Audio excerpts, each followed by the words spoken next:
ఇప్పుడే ఎన్గోల్డ్ బయర్స్ కి కాల్ చేయండి. మీ తాకట్టు బంగారం కష్టాలకి గుడ్ బై చెప్పండి. ఇప్పుడు మీ ఫేవరెట్ బ్రాండ్ ఏంటి? పెగ్స్లో పెగ్లో మీ ఫేవరెట్ బ్రాండ్ ఏమిటండి? అలాంటిది ఏమీ లేదు, నథింగ్, జస్ట్ లైక్ దట్. అంటే ఇంకొకటి, నన్ను ఎక్కువ తాగుతారు, తాగిపోతాను, నా కళ్ళగా ఉండడం వల్ల ఒకటి.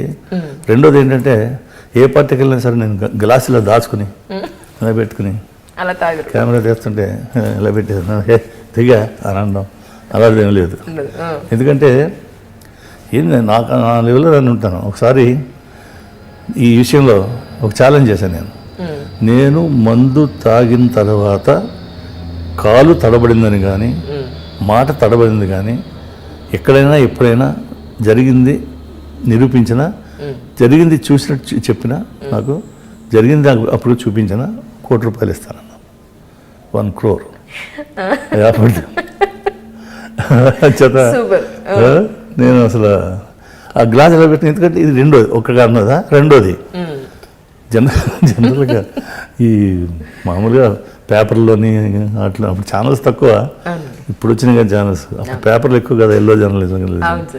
సో ఏదోటి రాయాలా, ఏదోటి రాయకపోతే కృష్ణరాజు గురించి ఏం రాయకపోతే ఎవడు చదువుతాడు, ఏదోటి రాయాలా.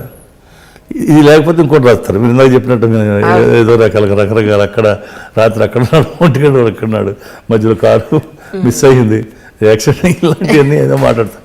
అవన్నీ లేకుండా ఓపెన్గా ఛాలెంజ్గా ఇచ్చాడు అనమాట వాళ్ళకి. నేను మందు తాగుతాను, కృష్ణరాజు మందు తాగుతాను, రాసుకోండి అని అనమాట. అది బాగుంది సార్. తర్వాత అంటే ఇప్పుడు రాబోయే ఎలక్షన్స్కి సంబంధించి మీరు అందరూ అనేది ఏంటి అని అంటే, కృష్ణరాజు గారు యాక్టివ్ పాలిటిక్స్లోకి వచ్చేస్తున్నారు. మరి నెక్స్ట్ ఎలక్షన్ సంబంధించి మీ పార్టీ ఏమిటి ఒకసారి వినాలని ఉంది మీ నోట్లోంచి. అంటే ఏం లేదు, ఇప్పుడు మోడీ గారికి నా మీద బాగా ఇంట్రెస్ట్. ఈ తెలుగు ఏరియాస్ ఉన్న చోట్ల నన్ను క్యాంపెయిన్ చేయించాలని అదని. ఇప్పుడు లాస్ట్ మేలో బెంగాల్ ఎలక్షన్స్ అయినాయి, వెస్ట్ బెంగాల్. బెంగాల్ ఎలక్షన్స్ జరుగుతున్నప్పుడు బీజేపీ తరఫుని మా క్యాండిడేట్లు కొంతమంది నిలబడ్డారు. తక్కువ, చాలా తక్కువ. అది మమతా బెనర్జీ గారు అవాగత అంతాను అక్కడ. అక్కడికి నేనేమో కరక్పూర్ అనే ఒక కాన్స్టిట్యున్సీ, అక్కడ నన్ను పంపించారు క్యాంపెయిన్కి. 8 సార్లు నుంచి కాంగ్రెస్గా గెలుస్తున్నాడు, ఇది 9వ. అక్కడేమో మా పార్టీ ప్రెసిడెంట్ నిలబడ్డాడు అక్కడ, BJP party president, state president ఆ కాన్స్టిట్యున్సీలో. సరే నేను వెళ్ళి కెనవా చేయాల్సి వచ్చింది. అక్కడ ఉన్నాను, తెలుగు వాళ్ళు చాలామంది ఉన్నారు, అందరి చేత ఓట్లు వేయించుకున్నాను, అందరితో చెప్పించాను, మీరు చేయండి, మీకు కావాల్సిన పనులను చేయించడానికి నేను వస్తాను, మళ్ళీ మరి చేస్తాను చెప్పి క్యాంపెయిన్ చేసి వాళ్ళందరితో కలిసి మాట్లాడి చేస్తే గెలిచాడు. ఎవరు కూడా సర్ప్రైజ్డ్. 9వ కాంగ్రెస్ని ఓడించి బీజేపీ గెలవడం అక్కడ. సో అలాగే మొన్న ఈ యూపీ ఎలక్షన్స్లో బెనారస్ 4 కాన్స్టిట్యున్సీలు తిరిగాను, తెలుగు వాళ్ళంతా ఉన్నారని. అక్కడ 4 కాన్స్టిట్యున్సీలు కూడా గెలిచారు. సో దీంతో ఏంటంటే, అంటే జనరల్గా అనుకుంటున్నాను, బాబా ఏదో చేద్దాం, ఏదో పెద్ద అయ్యాడు కదా, ఏదో గవర్నర్ ఇద్దాం అనుకుని ఉంటారు బస్. కానీ మొన్న వెళ్ళినప్పుడు మాత్రం నువ్వు కొన్ని స్టేట్లు, తెలుగు డామినేటెడ్ స్టేట్స్ ఉన్నాయి కదా, తెలుగు స్టేట్స్, అవి నువ్వు జాగ్రత్తగా చూసుకోవాలన్నట్టుగా ఆయన ఇంటి ఇచ్చాడు. సో నాకు ఇప్పుడు ఏదో స్టేట్లు అబ్జెక్టివ్గా ఉన్నారు, నేను చేయాల్సిన బాధ్యత ఉంది, నాకేం పర్లేదు, నేను చేస్తాను, చేయగలను. మధ్యలో కూడా కృష్ణరాజు గారిని గవర్నర్ చేసేస్తున్నారు అనే ఒక రూమర్ వెబ్సైట్స్లో, ఎక్కడ చూసిన సోషల్ వెబ్సైట్స్లో. అంటే ఆయన నేనంటే బాగా, మోడీ గారికి నేనంటే బాగా ఇస్తున్నాను. 98 అప్పుడు మన ఆంధ్రప్రదేశ్ నుంచి ఒక్క ఎంపీ కూడా లేడు. అంటే అసలు పార్లమెంట్లోకి అసలు ఎవరు లేరనమాట, అదే సార్, రిప్రజెంటేషన్ లేదు ఆంధ్రప్రదేశ్ నుంచి. సో అలాంటి టైంలో 98లో నేను పార్టీలో జాయిన్ అయ్యి, నేను నా పక్క కాన్స్టిట్యున్సీలో ఒక దీంట్లో తెలంగాణ నుంచి 4 ఎంపీలు వచ్చినాయి. సో అప్పటి నుంచి మోడీ గారు ఏమంటే 0 to 4 అని. ఈయన జాయిన్ అయిన తర్వాత 4 సీట్స్ వచ్చినాయి మనకి బీజేపీకి, 4 వచ్చినాయి. అప్పుడు ఆయన జనరల్ సెక్రటరీ, ఆయన మోడీ గారు. ఓకే. సో అప్పుడు సరదాగా మాట్లాడుకున్నప్పుడు ఆయనే నన్ను ఎంత చాలా ఇదిగా చూసి వచ్చా ఆఫీస్ రూమ్లో. ఆయన పట్టుకుని ఛాయ్ ఇవ్వడం అది చేయడం. సో అంత క్లోజ్ అసోసియేషన్ ఉంది మాకు. అదే సార్. సో ఆయన ఏం చేశారంటే ఇప్పుడు ఆటోమేటిక్గా అయిపోయింది, అసలు అప్పుడే అయిపోయింది. కానీ ఆయన ఉద్దేశం మనసులో ఏదో ఉంది, ఏదో ఇట్లా కాదు ఇంకో రకంగా ఉపయోగించుకోవాలి అని. సో దాంతో మొన్న కొంచెం బయటపడ్డాడు. ఇంకా అప్పచెప్పి వ్యవహారం ఏదో ఉంది, కొంచెం మళ్ళీ యాక్టివ్గా పాలిటిక్స్లో దిగి I have to work for the party and Modi. అలాగే ఈ మధ్య అంటే సోషల్ వెబ్సైట్స్లో ఎక్కువ కనిపించింది అంటే ప్రభాస్, మీరు, మోడీ గారు మీరంతా కలిసి తీసుకున్న ఫొటోస్ అన్నీ కూడా చాలా హల్చల్ చేశాయి.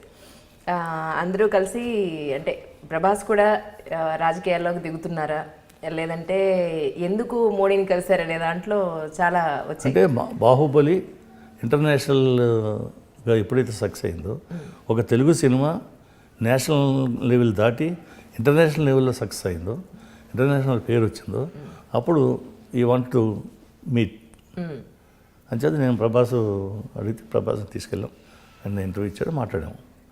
సో తర్వాత కూడా ఆయన ఎంత అంటే మహాబాహుబలి అమెరికాలో ఆయన ఒక మీటింగ్ వెళ్ళాడు. అమెరికాలో మీటింగ్ జరుగుతుంది, మొత్తం అక్కడ మన ఇండియన్స్ అందరికీ ఒక మీట్ పెట్టాడు అనమాట. నేను కూడా వెళ్ళాను, అప్పుడు అక్కడ ఉన్నాను. మామూలుగా అతను ఎవరో నా ఫ్రెండ్ కోటరాజు అని, ఆయన పెద్ద ఇండస్ట్రియలిస్ట్, సిపి కంపెనీ. ఆయన మోడీ గారిని అంటే అందరూ వరుసగా క్యూలో నిలబెట్టి ఇలా తీసుకెళ్తారు కదా కలవడంలో. కలిసినప్పుడు మోడీ గారిని మిస్ కోటరాజు అంటే నేను ఐఎమ్ కజిన్ ఆఫ్ కృష్ణరాజు గారు అన్నాడు. ఏంటి బాహుబలి? ఓ బాహుబలి బాహుబలి బాహుబలి బాహుబలి అన్నాడు అప్పుడే. తర్వాత ఏమో బెనారస్ షూటింగ్, బెనారస్ షూటింగ్ కాదు, బెనారస్ క్యాంపెయిన్, బెనారస్ క్యాంపెయిన్లో అన్నాడు, మీరందరూ కట్టప్పలాగా సేవ చేయాలా దేశానికి అన్నాడు ఆయన. కట్టప్ప పిఎం. సో నేనన్నాను, కట్టప్పలాగా మనం అందరం సేవ చేయవలసింది మోడీ గారికి. Is the real prime minister. మన దేశాన్ని ఇతర దేశాల్లో కూడా పేరు తీసుకొచ్చేంత గొప్పవాడు. ఆ గొప్పవాడికి మన కట్టప్పలాగా మనం చేయాలి అన్నది.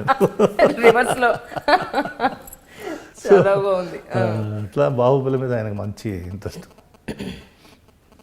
అది సార్.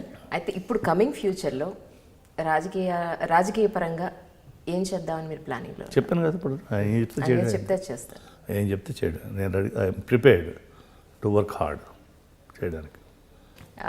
ఆరుద్ర గారి వైఫ్ రామలక్ష్మి గారు యూట్యూబ్ ఛానల్స్లో ఒక ఛానల్కి ఇంటర్వ్యూ ఇచ్చారు. అందులో రమణ గారు విషయంలో కృష్ణరాజు గారు ఇలా అన్నారు, ఇలా చేశారు, ఆయన ఈ పరిస్థితికి కారణం ఆయనే అని చెప్పని రామలక్ష్మి గారు చాలా పెద్ద ఎత్తున ప్రొపగండ చేశారు. ఆ విషయంలో మీరేం చెప్పదలుచుకున్నారు? అది నేను విన్నాను, చాలా ఫాల్స్ అది. అంతేనండి, ఆవిడ పొరపాటుగా అర్థం చేసుకున్నారు, ఇంకో తెలియదు కానీ అసలు నథింగ్. అంటే నేను అడగడానికి కూడా కారణం ఏంటంటే సార్, కృష్ణరాజు గారు అంటే ఒక మంచి ఇంటికి ఎవరు వచ్చినా కడుపు నిండా పెట్టి పంపిస్తారు, దానకరుడు అనే పేరు విన్నాను తప్ప ఇలాంటి వర్డ్ ఎక్కడ వినలేదు. అయితే బాబు గారు రమణ గారు అంటే నాకు చాలా అసలు బ్రాహ్మణ్ అంటేనే నాకు ఇష్టం. అందులో ఇద్దరు అంటే నాకు మహా ఇష్టం. ఎందుకంటే బాపు గారు మా ఊరు నరసపురం మాకు పక్కన. అవును సార్. ఆయన బొమ్మలు అన్నా కానీ రమణ గారు డైలాగులు నేను ఎంతోమంది చెప్తుంటాను. ఇప్పుడు కాళ్ళలో ముళ్ళు గుచ్చుకుంటే బాధపడద్దయ్యా, కంట్లో గుచ్చుకోలేదని సంతోషించు. ఎంత గొప్ప ఫిలాసఫీ చూడండి. అలాగే తర్వాత ఎంత ఆ మనిషి మీద ఇష్టం లేకపోతే మీరు డైలాగ్ గుర్తుపెట్టుకుంటారు. తర్వాత కూతుర్ని అత్తవారింటికి పంపిస్తూ తండ్రి చేత ఒక డైలాగ్ చెప్పిస్తాడు. అమ్మా, నీ కాపురం సరిగ్గా చూసుకోమ్మా, నువ్వే సర్దిద్దుకోవాలని. మనం తిన్న అన్నం మనమే జీర్ణించుకోవాలి తప్ప బయటవాడు వచ్చి జీర్ణించడు. అంటే నీ కుటుంబంలో ఉన్న ఇబ్బందులు కానీ బాధలు కానీ నువ్వే సర్దిద్దుకోవాలి తప్ప బయటవాడు వచ్చి సర్దిద్దాడు అనుకోవద్దు అనేంత గొప్ప. తర్వాత మాకు భక్త కన్నప్ప, మనోహర్ పాండవులు ఆయన రాసిని వాళ్ళిద్దరూ చేసింది నాకు ఎంత గొప్ప ఇది చెప్పలేము అనమాట. భక్త కన్నం సినిమా తీయడానికి వెళ్ళినప్పుడు అంతకుముందు భీమవసంలో మాకు కృష్ణవేణి డైరెక్టర్. సో ఇదంతా వర్క్ చేసాం, అదండి. భక్తి కన్నప్పుడే వర్క్ చేసాం మేము మధుసంరావుతో. నాకు నచ్చలేదు, వచ్చేసాను, నేను వచ్చేసాను. అంత సైంటిఫిక్ అనాలిసిస్ ఇచ్చుకుంటూ మోడర్న్గా తెద్దామని చెప్పి ట్రై చేశాను అన్నమాట. ఆ తర్వాత అంతా అన్నాడు, మా బ్రదర్ అన్నాడు, ఇది మధుసంరావు వల్ల కాదండి, ఇది చేయలేదు, ఏదో మీరు ఏదో కష్టపడి ఏదో సైంటిఫిక్ వర్క్ చేస్తున్నారు కానీ అంటే అప్పుడు మొత్తం చూసి నేను రియలైజ్ అయ్యి ఏం చేద్దామంటే చేస్తారంటే మరి బాపురామ గారు చేయాలి ఇది అంటే అప్పుడు బాబు గారి దగ్గరికి వెళ్ళాం, రామ గారు వెళ్ళి ఈ బైండ్ వర్క్ చేసేది పట్టుకెళ్ళి మనం భక్తి కన్నప్ప చేయాలని. ఇప్పుడు స్క్రిప్ట్ ఉంది కదా, అది కమ్యూనిస్ట్ కన్నప్ప అండి, అది మనం తీయాల్సింది భక్త కన్నప్ప అని చెప్పి అప్పుడు చెప్తే నవ్వారు. ఓకే అండి, మంచిది చేద్దామా, ఇష్టం కదమ్మా అంటే.